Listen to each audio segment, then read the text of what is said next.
recorría, Jesús todas las ciudades y aldeas, enseñando en las sinagogas de ellos y predicando el evangelio del reino y sanando toda enfermedad y toda dolencia en el pueblo. Y al ver las multitudes, tuvo compasión de ellas porque estaban desamparadas y dispersas, como ovejas que no tienen pastor. Entonces dijo a sus discípulos: a la verdad, la mies es mucha, mas los obreros pocos. Rogad pues al Señor de las mies, que envíe obreros a su mies. Amén. Tomen asiento. Y este texto creo que es muy conocido por ustedes, pero algo que me tocó fuertemente mientras me preparaba para la exposición de la palabra, iba a tener la reflexión y entendiendo que este pues es un domingo misionero, quería que recordáramos nuestra gran misión, que nos fue dado también en Mateo 28, 18, que tenemos que ir y hacer discípulos y que tenemos que ir y compartir nuestra fe. Pero ayer veíamos, y mientras estudiábamos la palabra también, que eso no era una cosa tan sencilla, que eso no era una cosa tan fácil, porque siempre iba a haber resistencia, oposición, y por nosotros mismos. En Romanos veíamos ayer que muchos sentimos vergüenza, sentimos limitación, no sentimos la seguridad. Por eso el apóstol Pablo, reconociendo que eso era una tensión constantemente en nuestra vida, declaró ese pasaje que está en Romanos 1:16, que no se avergonzaba él del evangelio porque era poder de Dios, ¿no? Y muy bien usaba ayer nuestro hermano Carlos, que podía haber usado un contraste, como decir: estoy orgulloso del evangelio porque es poder, sanaba enfermos, curaba leprosos, liberaba endemoniados. Pero no, él dijo un sentimiento que era muy natural en cada persona que de alguna manera quiere transmitir el mensaje, quiere dar a otros la palabra del Señor. Tendríamos, no quiero pedir que levantemos la mano, pero tendríamos que levantar la mano muchos de nosotros, porque a veces ni para compartir a nuestros familiares tenemos valor, ni a veces ni a nuestro mejor amigo, ¿no? Y a veces decimos estar enamorados o enamoradas, y más bien tratamos de ocultar que somos evangélicos, como para no espantar a la novia o al futuro novio. Y esa limitación viene producto de que en nuestra humanidad caída es imposible hacer la gran misión. Es imposible, hermanos. Pero sin embargo, acá vemos que cuando Jesús ha sanado, ha llamado a Mateo, que era un publicano, un hombre perdido, y él ha respondido a su llamado, ¿verdad? Él ha dicho claramente que no son los sanos, sino los enfermos que tienen necesidad de médicos. También ha dicho lo que es importante en un día de ayuno, en un día de oración. Ha curado a la hija de Jairo y en camino a curar a la hija de Jairo se ha encontrado con un ciego que le hace ver, hace hablar a un mudo. Entonces la necesidad era mucha. Mientras Jesús iba, creo que no terminaba de llegar a un lugar y ya había un necesitado. Y entonces aquí, cuando él dice recorría todas las ciudades y todas las aldeas, enseñando en las sinagogas de ellos y predicando el evangelio del reino y sanando toda enfermedad y toda dolencia en el pueblo, vemos que Jesús fue muy consciente de la necesidad que tenían los pueblos, los lugares que él iba, que él visitaba, que él estaba. Y en las diferentes, me puse a ver diferentes porciones, escuché como a 3 predicadores sobre esa porción, y Dios me había dado a mí un énfasis que me había hecho notar, pero cuando escuché a estos 3 predicadores, muy buenos predicadores, el énfasis siempre fue que la enseñanza, la misión de compartir el evangelio. Y yo no dudo que eso se haya hecho en muchos momentos y que se haga en toda iglesia, pero sin embargo no vemos que se añadan los que han de ser salvos.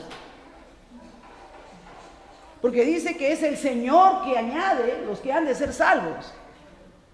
Es por medio de la predicación, es por medio de la capacitación y la enseñanza, pero a los que son discípulos del Señor para que crezcan y maduren en su fe, Pero ¿cómo es que se puede dar el hecho de que podemos tener suficiente autoridad para que cuando encontremos a un necesitado, a un hombre que tiene el camino desviado como Mateo Leví, que está en su codicia tratando de ganar dinero aún sobre la condición de su nación, ¿no? Porque ese era Mateo Leví, un cobrador de impuestos, alguien que era aborrecible a su propia nación, y Dios lo llama para que sea uno de sus discípulos. Amados, ¿y cómo es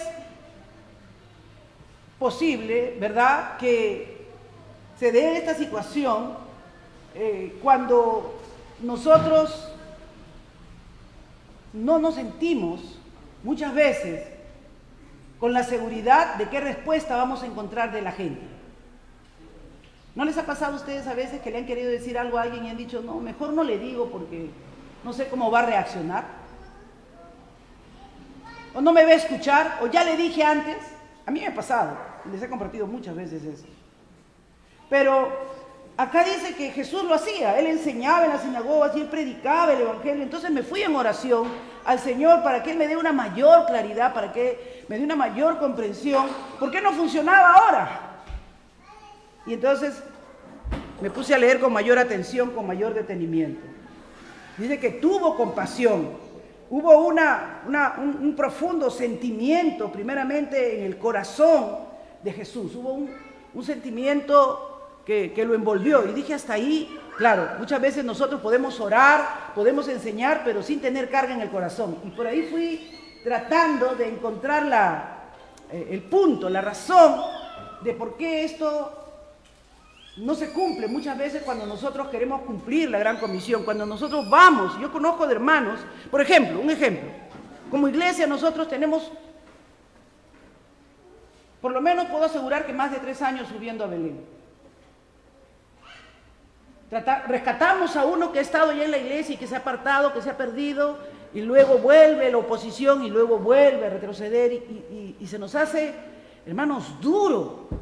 Y créanme que se enseña. Yo personalmente he enseñado casi 2 años en Belén. Ustedes escuchan al hermano Mauricio, él es uno de nuestros maestros de adultos aquí, y lo escuchamos los viernes y podemos crecer a través de sus enseñanzas. Nuestro hermano Gilmer, lo hemos escuchado muchas veces enseñar y hemos crecido a través de sus enseñanzas. Y son vidas, hermanos, comprometidos, que yo los considero valientes. No es que yo ya haya tirado la toalla, sino que comprometida también con la iglesia aquí, he insistido en la formación de la enseñanza y el aprendizaje, pero la carga y el compromiso está. Acá hay muchos que han subido a Belén, que han sido maestros de escuela bíblica ahí, ha estado Aide con sus hijas, ha estado Sara con sus hijas, Noelia, jóvenes, adolescentes, y no quisiera nombrar cuántos, pero ¿por qué no avanza? ¿Acaso no hay ese sentimiento, no se compunge nuestro corazón como se compujo el corazón de Jesús, teniendo compasión, viendo la necesidad de verlos dispersos, de verlos sin un liderazgo? Pero entonces dijo Jesús, y ahí, hermanos, es donde el Espíritu Santo me llevó: la misión no se puede hacer sin oración. Ese es el tema de esta mañana. La misión no se puede hacer sin oración. Amén. Eso es lo que debe quedar en esta mañana. Entonces dijo Jesús a sus discípulos: a la verdad, la mies es mucha. O sea, para cosechar hay bastante, ¿no? Porque la mies ya es un campo que está listo para cosecha. La mies es mucha, dijo. Hay para cosechar un montón. Mas los obreros pocos. Mas los obreros pocos. Rogad pues al Señor de la mies que envíe obreros a sus mies. Y ahí, hermanos, hermanas que están en esta mañana con nosotros y amigos que están en esta mañana con nosotros, fue como que el Espíritu Santo me dijo: esa es la tarea. La tarea de enseñar, de capacitar, de orientar, se da dentro del discipulado, dentro del cuerpo del Señor, dentro de una iglesia ya constituida. Pero cuando tenemos que rescatar o llevar el Evangelio a quienes no lo conocen, o tenemos que conquistar, ganar almas para el Señor, tenemos que pedirle al que es dueño de la mies. Tenemos que rogar y suplicar al que es dueño de ese campo. Y ese es el Señor el que tiene que enviar los que son los trabajadores de ese lugar. Es que eso es verdad. Si tú tienes una finca, si tú tienes una hacienda, si tú tienes un lugar que te pertenece y que tienes vides plantadas, olivos plantados, y tienes trabajadores, no son los trabajadores que van, dicen, a mí me gusta ir donde las uvas o a mí me gusta ir donde el olivo. ¿Quién es el que distribuye a los trabajadores? El dueño de la finca. Porque él es el que conoce, él es el que sabe. Él es el que sabe los atributos y las cualidades que le ha dado a cada uno de ellos. Él es el que sabe cómo los ha entrenado, cómo los ha preparado y quién puede ser más productivo. Entonces, creo que el punto aquí fundamental cuando pensamos en la obra y en la misión es entender que es Dios mismo quien tiene que seleccionar sus obreros para ese campo, para esa mies. Y el Espíritu Santo me llevó al libro de Isaías y me hizo pensar en Isaías, cuando Isaías tiene el llamamiento de Dios. Y hoy más que nunca, hermanos, tenemos que recordar que ese llamamiento de Dios que le hace a Isaías, se lo hace en un momento duro, en un momento difícil, en un momento de crisis. Ahí en el libro de Isaías, capítulo 6, nosotros vamos a ver cómo el Señor llama a Isaías. Cómo llama a Isaías y lo primero que hace que Isaías, ¿en dónde está Isaías? Isaías está en un momento de dolor. Parece que dicen que Usías era un pariente de él y Usías había sido un rey magnífico, próspero, agradable a los ojos de Dios, 52 años. Pero un descuido, un bajón espiritual, un orgullo en su tarea, en la última etapa casi de su gobierno de Israel, se ensoberbeció y mire, quiso él entrar en el santuario como si fuera sacerdote y se llenó de lepra. Y se llenó de lepra. Yo creo que, no sé si a ustedes les pasa, pero ahora que hemos perdido muchos seres queridos, hemos entrado en crisis, ¿no? De repente decir, ¿por qué? No era malo, era bueno, era así. Y tener argumentos. Porque cuando alguien muere, nunca nos acordamos de lo malo, siempre nos acordamos de lo bueno. ¿Eso es la verdad o no? Nadie dice en el epitafio de un muerto, este fue un egoísta, un tacaño, un avaro. No, fue un buen hombre. Y no dicen más, es que no tienen nada bueno que decir. Pero algo malo no quieren decir. Yo me imagino, porque miren, dice, en el año que murió el rey Usías, vi yo al Señor sentado sobre un trono alto y sublime, y sus faldas llenaban el templo. ¿A dónde se fue Isaías cuando murió Usías? Al templo. ¿Y a qué se iba el templo un judío? A orar, a llorar, a rogar, a derramar su vida delante del Señor, a decirle su situación, cómo se sentía. Y dice que él entró en el templo de Dios, y me imagino entristecido, no entendiendo. Isaías era un hombre de Dios, pero no entendiendo cómo un hombre que sirvió 52 años al pueblo de Israel bien, y por un arrebato que tuvo de entrar a la presencia a ofrecer holocaustos y sacrificios, ya Señor, no era el que le correspondía, no era el que le merecía, pero fue una única vez, después de 52 años de haberte servido bien, una vez. Y se llenó de lepra y murió. ¿A quién le recuerda? Moisés, ¿no es cierto? Moisés despreció un reino en Egipto. Se fue 40 años al desierto a aprender a ser manso y humilde de corazón. Y comenzó a guiar un pueblo duro, rebelde y contumaz a través del desierto. Y ese pueblo duro, rebelde y contumaz lo provocó. Y le dijo, tanto que me piden agua, ya toma. No te he dicho así, no me has honrado delante del pueblo. Vas a mirar la tierra prometida, pero no vas a entrar. Cuidado cómo vivimos, amén, hermanos. Vivamos con temor y temblor delante del Señor. Las cosas de Dios son santas. Y no pensemos que podemos tener una hoja de vida y que en un momento no lo podemos echar a perder. Las cosas de Dios son santas. Y quien pone y quita reyes es Dios. Y había quitado ese rey. Y ahí estaba Isaías, ya me imagino, llorando, quebrantado, y dice que de pronto Dios lo lleva a una visión, así como lo llevó al apóstol Pablo, ¿no? Porque esto es una visión que tuvo Isaías. Y comenzó a ver el templo y dice que vio serafines que tenían alas, dos cubrían el rostro, otros dos cubrían los pies. Y una cosa fue notoria, y el uno y el otro daban voces diciendo, ¿qué decían? Santo, santo, santo. Una de las cosas magníficas que pudo ver, dice Isaías, que fue la santidad de Dios. Hermanos, ningún hombre, ninguna mujer puede ser usado para la misión si no entiende la santidad de Dios, que las cosas de Dios son santas. Créanme que yo aquí tiemblo cuando tengo que predicar o compartir la palabra. A veces mis nietas me dicen, ¿estabas nerviosa, abuela? Porque yo le digo, se me notó, estaba muy nerviosa. Y ella me dice, ¿estás nerviosa, abuela? Claro que sí. Quien nos sostiene tiene que ser el Señor. Y dice que este hombre vio estos serafines y escuchó esos ángeles, y esos ángeles lo único que decían, Santo, Santo Jehová de los ejércitos, toda la tierra está llena de su gloria. Y los quiciales de la puerta se estremecieron con la voz del que clamaba, en la casa se llenó de humo. Entonces dije, ¡ay de mí!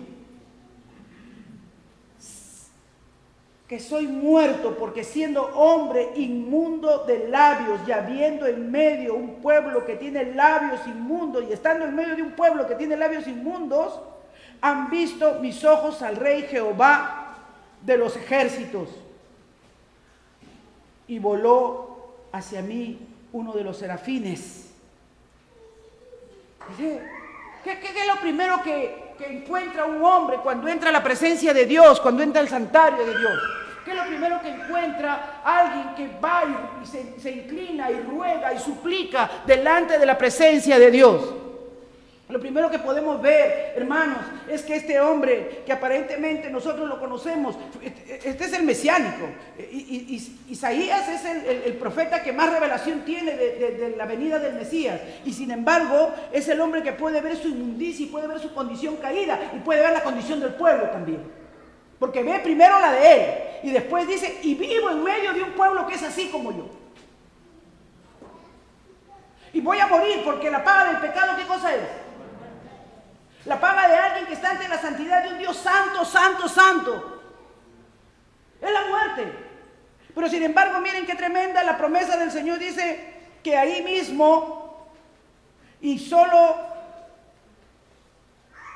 voló hacia mí uno de los serafines, teniendo en su mano un carbón encendido tomado del altar con una tenaza, y tocando con él sobre mi boca, dijo, he aquí, que esto toca tus labios, y es quitada tu culpa y limpio tu pecado.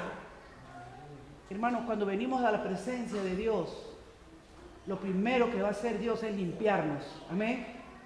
Es quitarnos esa condición caída, pecaminosa, es obrar, es hacernos ver qué es lo que es obstáculo para nuestro servicio, para nuestro trabajo al Señor. Y dicen que en este tiempo, este es el llamado de Isaías.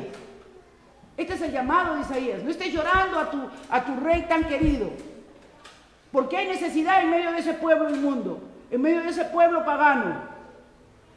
Y yo te limpio, Isaías. Yo no vengo a condenarte. Yo no vengo a destruirte. Yo vengo a limpiarte, a purificarte.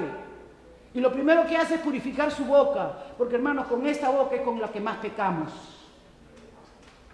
Con esta boca es con la que más juzgamos. Con esta boca es la que más destruimos. Con esta boca decimos palabras para bendecir o para maldecir. Edificamos o derribamos. Podemos entender por qué Jesús dijo, rogad al Señor de la mies que Él envíe obreros a su mies? Porque no se trata de cuánto sé, de cuánto conozco, de cuánto leo. Se trata de cuánto entiendo quién es Dios y cómo es Dios. Y que Dios no usa nada inmundo para su gloria o para su honra. Y que si Dios nos va a usar, va a tener que tratar primero con nuestra vida, va a tener primero que limpiarnos, primero expiarnos a nosotros. Eso fue lo que hizo el Señor, expió a Isaías. Eso fue lo primero que hizo. Y miren, una vez que hizo esto, dice, y tocando con él sobre mi boca, dijo, he aquí que he tocado tus labios y he quitado tu culpa y he limpiado tu pecado. Dice que la sangre de Jesucristo nos limpia de todo pecado. Dice Hebreos, y explicábamos el día viernes, que Él abrió un camino nuevo y vivo delante del Señor. Él abrió, hermanos, ese velo que impedía el acceso, eso que no le permitió a Usías entrar en la presencia. Hoy Cristo Jesús lo ha abierto e intercede por nosotros delante del Padre. Tenemos en Él, hermanos, tenemos en Él ese acceso perfecto. Qué limitación, ¿no? Hay que leer bien la historia de Usías, porque siendo un hombre tan usado y tan temeroso de Dios, ¿cómo llegó a ser engañado para que él creer que ya, pues si no llega el sacerdote, esto yo mismo voy a ofrecer? Y a pesar que le decían, eso no te corresponde.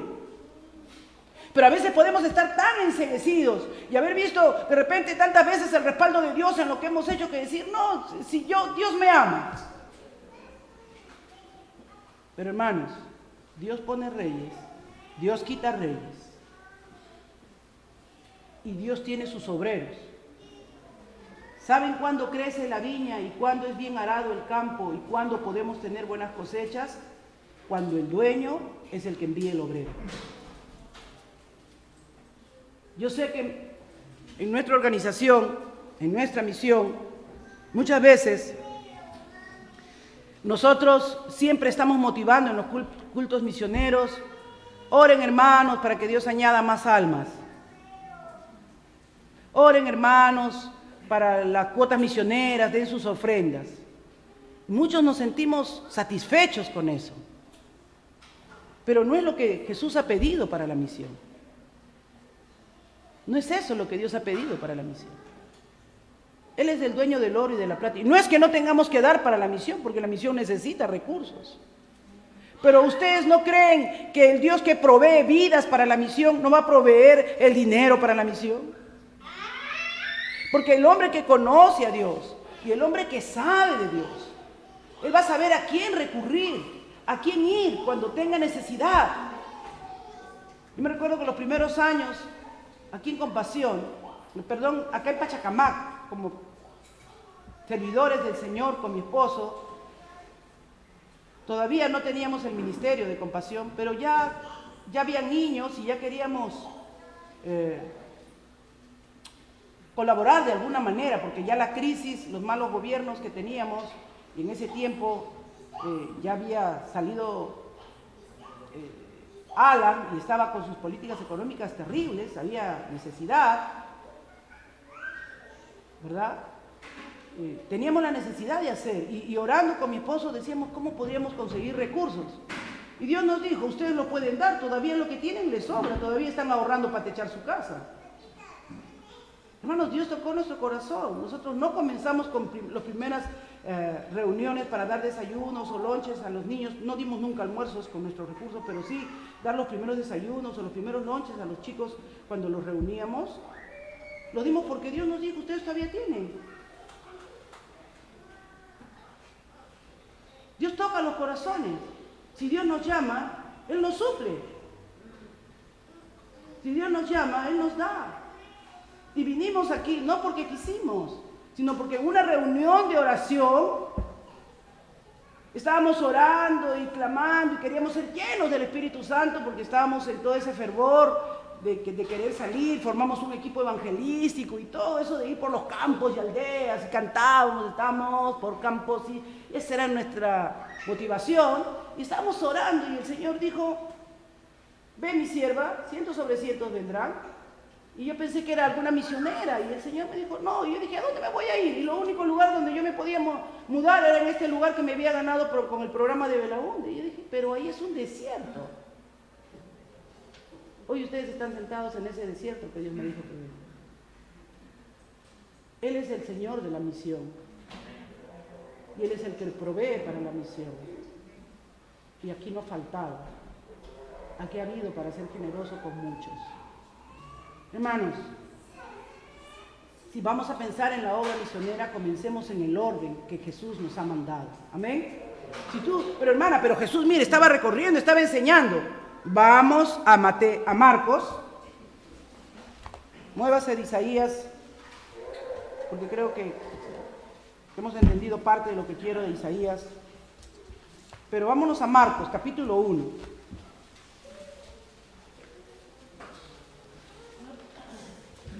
Acá lo tengo.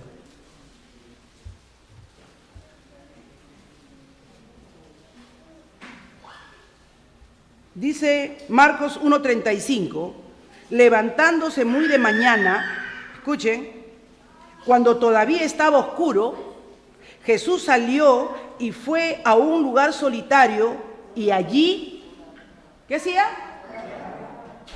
Oraba, y él siempre mientras oraba, rogaba, intercedía. Si queremos tener una imagen de cómo Jesús oraba, recuérdense cómo él estaba en el huerto de Getsemaní. ¿Quiere tener una imagen de cómo Jesús oraba? Imagínenlo en el huerto de Getsemaní. Su sudor era, dice, como gotas de sangre. Él intercedía, más que orar por él mismo. Todas sus oraciones de Cristo que las encontramos eran una intercesión, porque dice que Jesús oraba, y Simón y sus compañeros salieron a buscar a Jesús y lo encontraron y le dijeron, todos te buscan, ¿no? Ese todos te buscan es como decirle, todos te están buscando y tú estás aquí orando. Todos te buscan. ¿Y Jesús qué le dijo? Ya vamos, sí, estaba orando un ratito. No. Jesús ¿qué le respondió? Vamos a otro lugar. ¿Se han dado cuenta de eso? Ellos lo buscan porque la gente lo está buscando. Él está orando, rogando, intercediendo con el Padre, y él sale de esa oración y le dice, vamos a otro lugar, a los pueblos vecinos, para que yo predique también allí, porque para esto he venido. ¿De dónde sacaba él esas instrucciones? ¿De dónde sacaba él el cambio de la hoja de ruta? De su intimidad con Dios, de su diálogo con su Padre. Él no había venido a hacer su voluntad, él había venido a hacer la voluntad del Padre. ¿Recuerdan en Juan 12 cuando le dice, Señor, no hables esas cosas, es necesario que el Hijo del Hombre sufra, padezca? No hables esas cosas, que tal cosa no te acontezca. Y Jesús le dijo, ¿acaso yo voy a resistirme a la voluntad del Padre? Para esto he venido.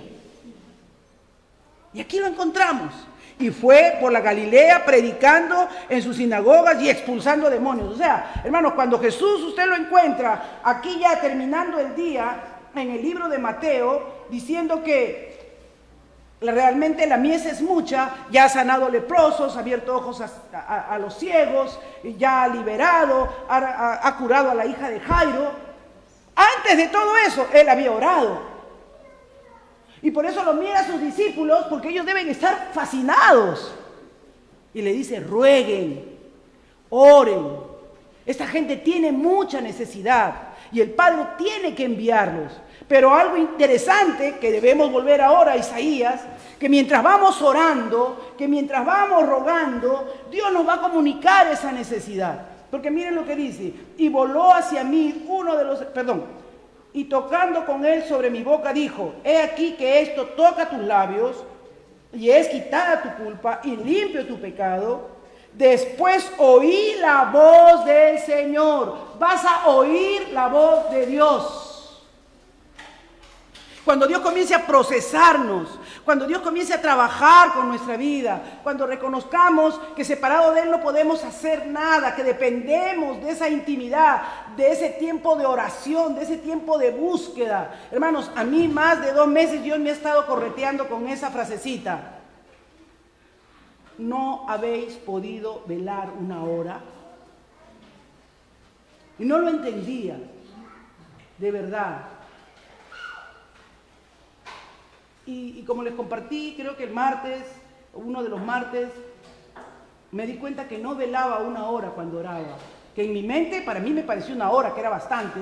Pero cuando comencé, tenía esa frasecita, porque Jesús es el momento más urgente, es el momento más necesario de su vida en que sus discípulos lo apoyen, en que sus discípulos lo sostengan y se lo lleva al huerto para orar con él y le dice, quédense aquí, velen conmigo. Y cuando Jesús dice velen es pónganse alertas, pónganse a interceder, pónganse a clamar, pónganse a rogar.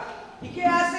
Él se aparta de ellos porque seguramente tendría que decirle algunas cosas a su padre, ora, y parece que exactamente a la hora se levanta, vuelve y los encuentra como a nosotros. ¿No? ¿Cuántos son como yo que me arrodillo y pongo mis manos así, cuando me doy cuenta me quedo dormido?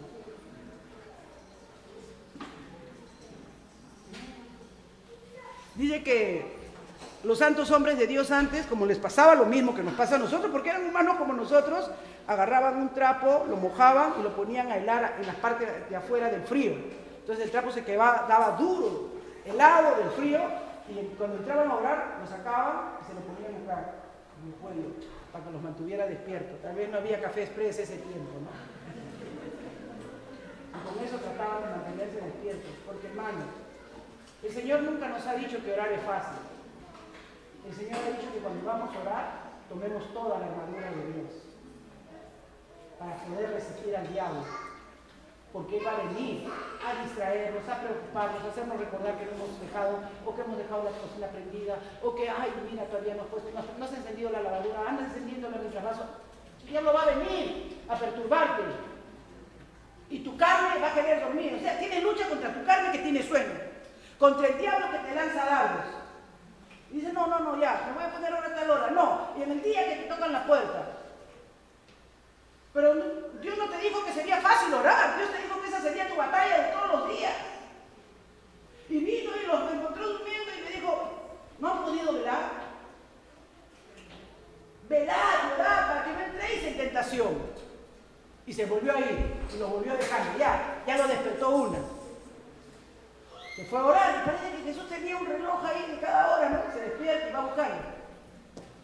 Y otra vuelta se ha quedado dormido. Igualito que yo.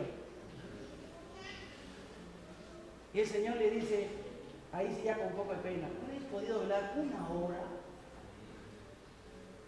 Él ya se iba por su segunda hora ya. ¿O por qué hora se iría ya el Señor? Pero una hora.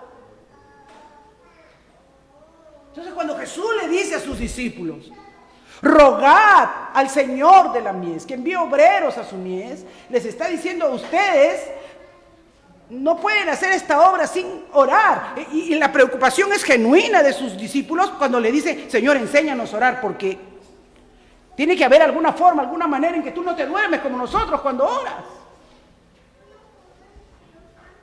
¿Saben cuál es el secreto de Jesús? Compasión y carga en su corazón por los perdidos. Amor por los perdidos. Conciencia, sensibilización de la necesidad. ¿No ven cómo cuando caminaba y veía tanto, decía la verdad, después de curarlo, decía, la mies es mucha? Porque él sabía que había curado un montón y seguramente aún faltarían muchos que estarían esperándolo, haciendo cola.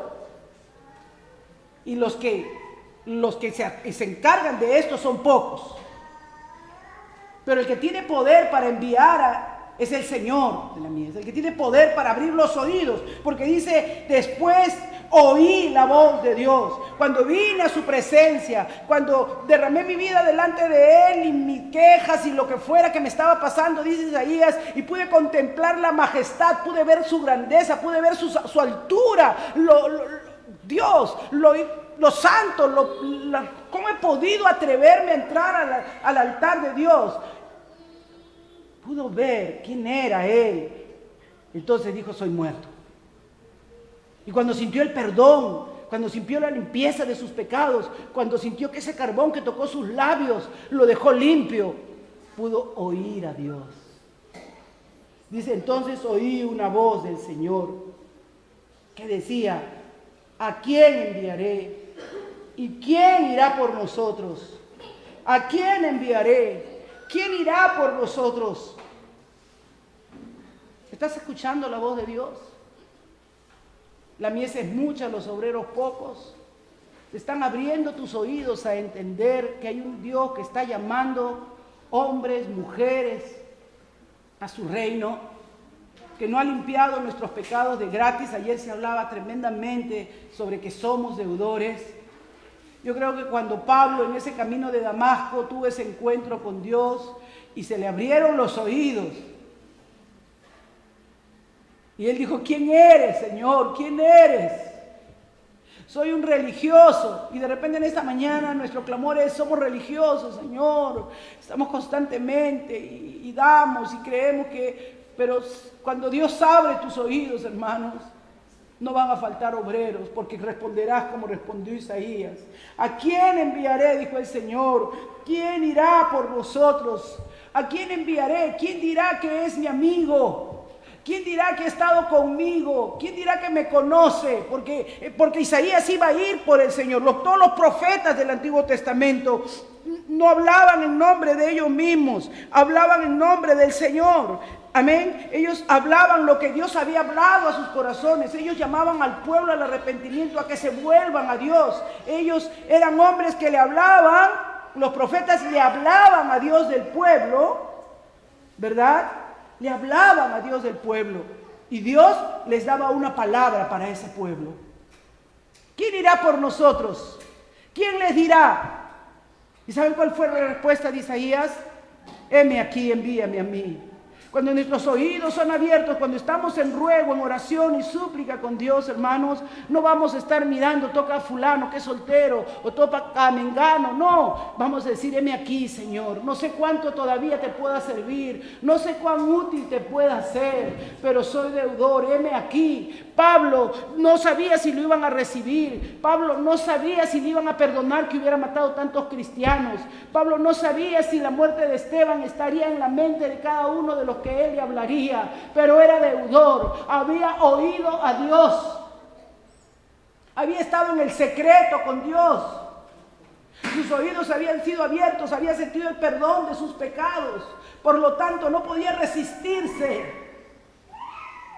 Por eso cuando Jesús les dijo a sus discípulos: rueguen al Señor de la mies que envíe obreros a su mies, le estaba diciendo: si ustedes no son tocados, si ustedes no comprenden que no tienen que estar mirando más allá de ustedes mismos, si ustedes que cuando vienen a la presencia de Dios, cuando tienen ese encuentro con el Dios de la vida, con el Supremo, con el Alto, con el Sublime, con el Omnipotente, y le creen, hermanos, los hombres que han tenido un encuentro con Dios no se han podido resistir a Dios. Han tenido que decir: heme aquí, envíame a mí. Heme aquí, úsame a mí. Heme aquí, muéveme a mí, Señor. Que el Señor pueda, ¿verdad?, entender que esa es nuestra labor principal, que ese es el propósito principal.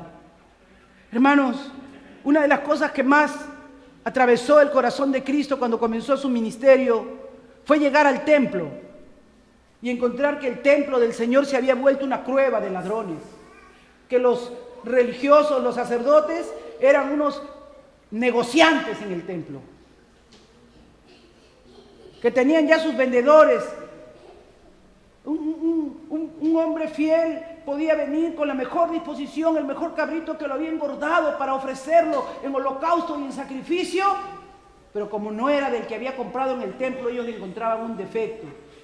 Y así el hombre, viendo con sus ojos que lo que estaba comprando era más insignificante que lo que él había traído, sin embargo en el templo los sacerdotes aceptaban eso porque era parte de su negocio. Dijo: ustedes han hecho de mi casa una cueva de ladrones, y cogió un látigo y lo sacó. No han escuchado, no han oído lo que dice la Escritura, que mi casa será llamada casa de oración.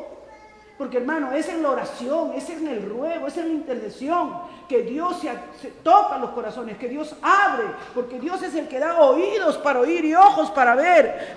Yo puedo ver claramente cuando en Isaías 56:7 dice: yo los llevaré a mi santo monte y los recrearé en mi casa de oración. Isaías 56:7. Miren, yo los llevaré a mi santo monte. ¿Se acuerdan a dónde lo llevó Jesús?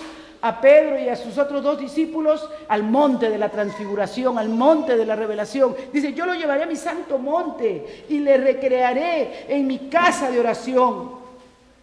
Sus holocaustos y sus sacrificios serán aceptos sobre mi altar, porque mi casa, llamada casa de oración para todos los pueblos y las naciones. Recorría pueblos y aldeas, lugares y ciudades, veía la necesidad, y el Señor dice que esa necesidad iba a ser suplida cuando hubiera hombres que hicieran lo que tenían que hacer en su casa donde debían orar y clamar por las necesidades del pueblo para suplirlas. Mi pregunta es: ¿cuál es la casa de Dios en este tiempo? Ya no es obra hecha de manos de hombres. Ya no es un templo levantado por hombres. ¿Acaso no cantamos: mi pequeño corazón su templo es? ¿Acaso nosotros no somos el templo de Dios? ¿Acaso nuestra principal labor ahora no debe ser orar e interceder los unos por los otros?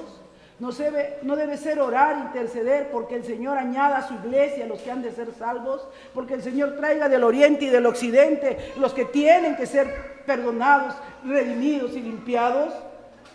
Señor, envíame a mí, dijo. Cuando pudo oír, cuando sintió el perdón de sus pecados, cuando sintió limpia su culpa, quitada su carga. Cuando tú y yo entendamos, hermanos, que nuestra principal labor es que nosotros ahora somos templo de Dios, el lugar donde Dios espera que hayan verdaderos adoradores en espíritu y en verdad, el lugar donde Dios espera que realmente seamos vidas cuyas vidas están en el altar del sacrificio. Dice: entonces los sacrificios serán gratos a mí, las alabanzas y todo lo que presentemos a Dios. Dice: sus holocaustos, dice Isaías 56:7, y sus sacrificios serán aceptos. Porque a veces todo nuestro esfuerzo, toda nuestra inversión, que a veces no es gratis, hermanos, cuando los hermanos traen sus diezmos, sus ofrendas, o cuando dan su cuota misionera, más allá de haber cumplido ya con sus diezmos y ofrendas, dan una cuota misionera y dan una ayuda, o sacan un día para ofrecer como servicio, apoyo a Dios. No es tan fructuoso como debería ser. ¿Por qué Dios nos sigue añadiendo y sigue liberando a los cautivos y a los oprimidos? ¿No será porque todo lo que hacemos lo hacemos porque se nos dice que debemos hacerlo y porque no nace de un corazón que ha estado en oración con Dios? Tal vez porque no sale de esa cámara secreta que Jesús dijo: ve, entra a tu cuarto, enciérrate y ora a tu Padre, y tu Padre que esté en secreto te recompensará en público. Porque todo lo que hacemos fuera de ese cuarto de oración no se hace visible. Tal vez necesitemos tener nuestro cuarto de guerra, como veíamos en esa película cristiana, ¿no? Donde tengamos que enumerar y nombre por nombre poner las victorias que necesitamos tener. Él es el Señor de la vida. Él es el Señor de la vida. Él es el Señor de la vida. Él es el alto y sublime. Él necesita que tú y yo, como Isaías, tengamos un encuentro con su santidad. Él es el Señor de la vida, que quiere llevarnos a ver nuestra propia condición pecaminosa, que necesita de ser redimida y ser limpiada, ser quitada nuestra impureza, ser quitada nuestra culpa y nuestro pecado. Y reconocer que hay necesidad de mensajeros, pero los primeros oídos deben ser abiertos. Yo estuve mirando una expresión que dijo Spurgeon y me pareció muy propicia para terminar en esta mañana con este mensaje. Esta es una oración, dice, que debemos pedir, pero solo podemos orar honestamente. Miren lo que dice, no lo digo yo, lo dice Spurgeon. Solo podemos orar honestamente si oramos con el oído abierto para escucharlo decirnos: tú ve a la mies. Si de verdad entramos, si de verdad entendemos que hay obreros pocos Y esos pocos encima son malos, hermanos. Son pocos y malos muchas veces, porque ¿cómo eran y me estoy refiriendo al tiempo de Jesús, ¿no? ¿Cómo eran los fariseos? ¿Cómo eran los sumos sacerdotes? Abusivos con el pueblo, negociantes. Dios tuvo que sacarlos de su templo. Por eso Él dijo, la verdad, esto está listo para la cosecha. Hay gente con hambre y necesidad de Dios. Pero estos pocos que hay, no suplen. Rueguen al Señor para que mande obreros a su mies. Por eso Pedro, cuando estaba ahí con todos los discípulos en el libro de los Hechos, capítulo 1, verso 14, ¿qué pasó? Dijo, todos estos estaban unánimes, entregados de continuo. Léanlo en su Biblia, hermanos. Hechos 1, verso 14. Todos estos estaban unánimes, entregados de continuo. ¿A qué cosa?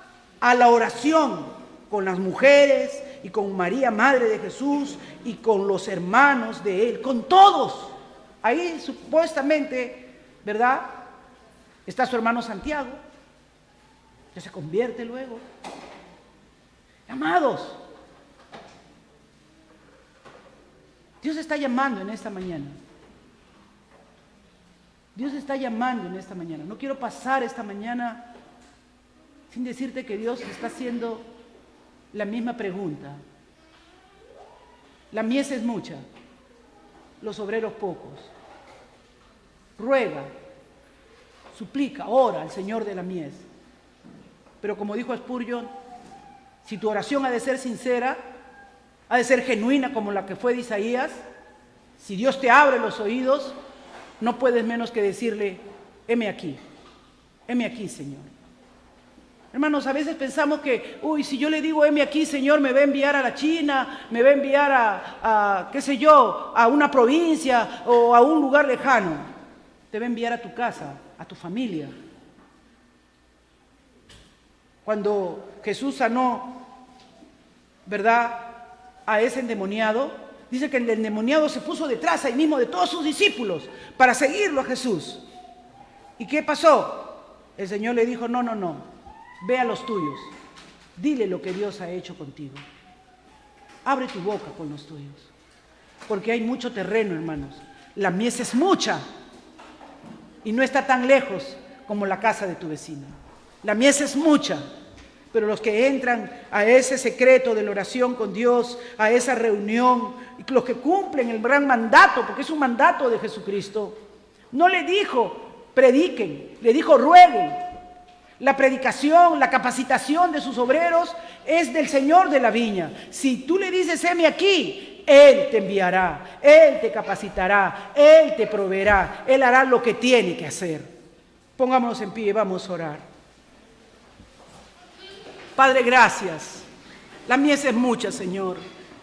La necesidad de la obra misionera es grandísima.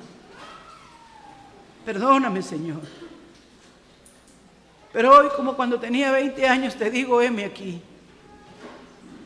Si aún sirven los pocos años que me quedan para servirte, heme aquí, Señor.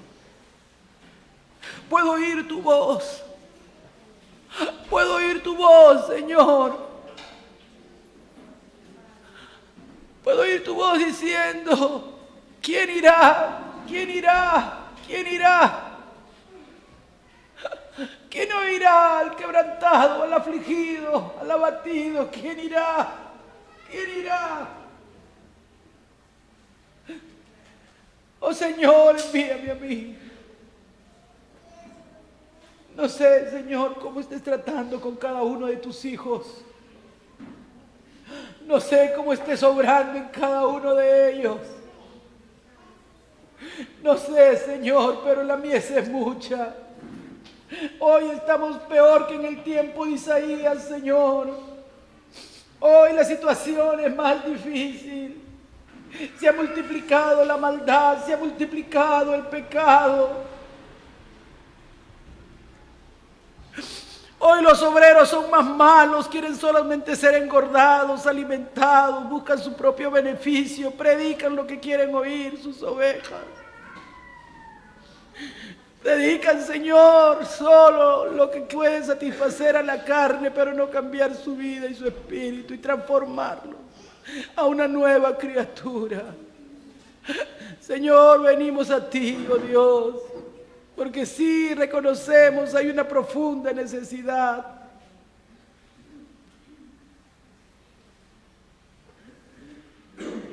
Tú has hablado en nuestras vidas, oh Dios. Los pongo y los encomiendo en tus manos. Cada uno ha oído tu voz y cada uno sabrá cómo responder, oh Dios. Necesitamos rogar porque tú añadas los que han de ser salvos. Necesitamos, Señor, necesitamos autoridad y respaldo tuyo para abrir nuestra boca, Señor. Oh Dios, heme aquí, oh Dios. Medita y respóndele al Señor. ¿Quién irá? ¿Quién irá? En Michelach es en hebreo. En Michelach. ¿Quién irá? Tú tienes la respuesta en esta mañana. Tú tienes la respuesta. Y no tienes que ir lejos, tienes que comenzar orando.